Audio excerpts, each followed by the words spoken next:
Okay, இது வந்து இந்த பழைய டைப் இல்லாமல் இது கொஞ்சம் லைனராக, இது வந்து அந்த பேனல் போர்டு மாதிரி இருக்கு. எஸ், ஆமாம். அந்த என்ன போர்டு சொல்லுவாங்க? லூவர்ஸ். கரெக்ட். ஆக்சுவலி லூவர்ஸ் மாதிரி இருக்கு. ஆமாம் ஆமாம். ஓகே. இந்த ஷீட் பேர் வந்து லைனர் ஷீட் அப்படின்னு சொல்லுவோம். ஓகே. புதுசாக இப்போ மார்க்கெட்டில் நம்ம இன்ட்ரடியூஸ் பண்ணியிருக்கோம்.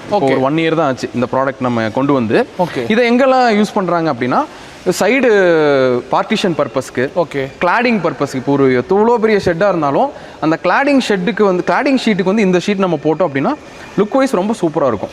ஏன்னா இதோட ஃபார்மிங்கே அப்படி தான் இருக்கும், சின்ன லைனாக இருக்கும். அதனால இது லைனர் ஷீட் அப்படின்னு நம்ம சொல்கிறோம். Okay okay. தென் அது இல்லாமல் இப்போ ஒரு பெரிய ஒரு ஷோரூம், ஒரு tail showroom, okay, super market, ஒரு ஷாப்பிங் மால் எல்லாம் முன்னாடி பார்த்தீங்கன்னா அவங்க நேம் போர்டு வைக்கிற அந்த ஃபேசியாக்கு பின்னாடி இந்த ஷீட்டை தான் சப்போர்ட்டாக கொடுத்துருப்பாங்க. ஓகே, சைனேஜ் இப்போ இதுல பண்ணலாம். பண்ணலாம். முன்னாடி முதல்ல வந்து ஏசிபி போட்டுட்டு இருந்தது பதிலாக இப்போ இதே வந்து இந்த ஷீட்டை வச்சுட்டு அதுக்கு மேலே நம்ம ஏசிபி ஒர்க்ஸ் பண்ணலாம். நம்ம கடையோட லெட்டர்ஸ், நேம் போர்டெல்லாம் நம்ம இதில் வைக்கலாம்.